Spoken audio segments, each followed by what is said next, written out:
Hello, and welcome back to the channel. I changed the name to Priority Orders Discarded, cause I read it on DACA and it made me laugh. I think it suits the channel better. Thanks to Brutalica for posting it. Anyway, this is a 2000-point battle, versus Orks. We played Spoils of War, with Vanguard Strike Deployment. Let's take a look at the lists. Usual disclaimer applies, i.e., my opponent's list is approximate.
Here are the Orks, with the tractor cannons in the center, protected by grots, the warbikers on one flank, and the custom cannons on the other.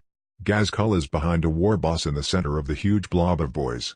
Meganobs and Copters are in reserve. I got the first turn and drew these cards.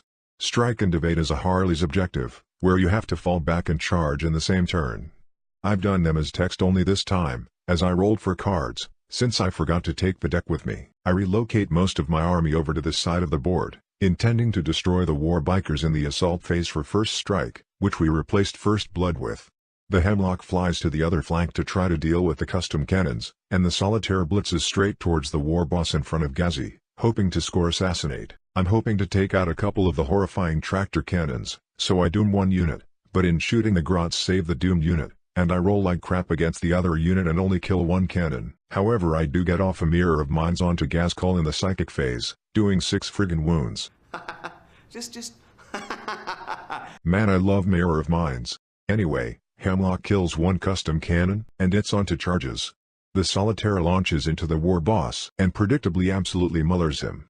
One unit of Skyweavers, and my warlord, who disembarked after his transport moved thanks to his soaring spike shenanigans, both charge into the Ork bikes, but they leave one remaining with one wound left. So, I score 2 points, one for Assassinate, and one for first strike. Here are Orks turn 1 cards. So here's where I realize I'm screwed. I didn't know that Gazkul lets nearby units advance and still charge. I thought I was a safe distance away from the 2 big blobs of boys, but look at the board after movement. A third unit manages to get within not unreasonable striking range of my other bikes and warlord, too. fucking disgusting. And, well, yeah. Nothing to really note in psychic or shooting, so all 3 units of boys make their charges, catching both of my bike units, my Farseer, and Shadowseer. Over here, all the mounted units are vaporized, and then Gazkul personally crushes the Shadowseer, as payback for meddling with his noggin last turn. Over here, just one bike and my warlord survives. The only positive event was that the weird boy charged my wounded Solitaire, but the Solitaire ripped him a new one.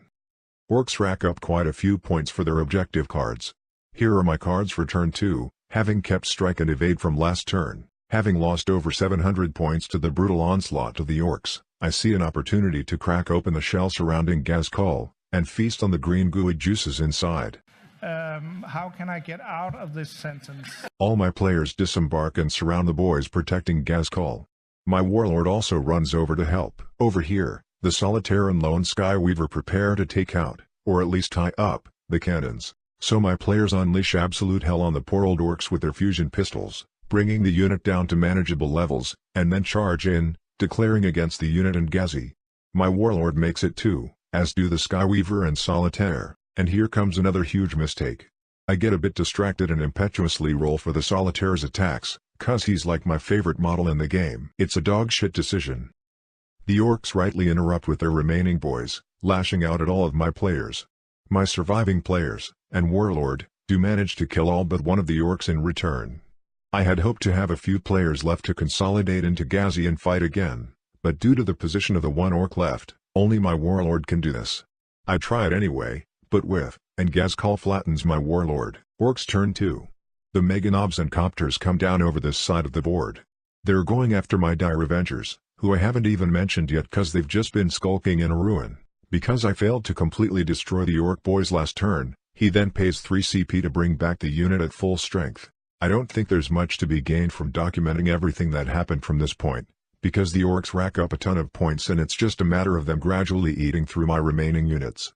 Basically, we play out turn 3, and of note, the orcs besiege and overwhelm these units. The Meganobs failed their charge in turn 2 and get absolutely mullered by the hamlock, but the sole survivor along with a copter manages to catch and kill one of my star weavers. My solitaire goes down fighting, literally crushed under a mass of green bodies. And finally, Gazkal himself personally climbs into these ruins and swats my last star weaver out of the sky, ending the game with an orcish victory. So, a short and brutal match. In hindsight, I think this fairly low-shooting orc build should be fairly straightforward for the Harleys to defeat, on paper, as long as the orcs don't draw too many good defend cards. I just needed to keep much further away. My dogshit decision to attack with the solitaire taught me a painful lesson, but killing Gazkal wouldn't have changed the outcome of the game, as all those Harleys would have died the following turn to the other nearby mob anyway.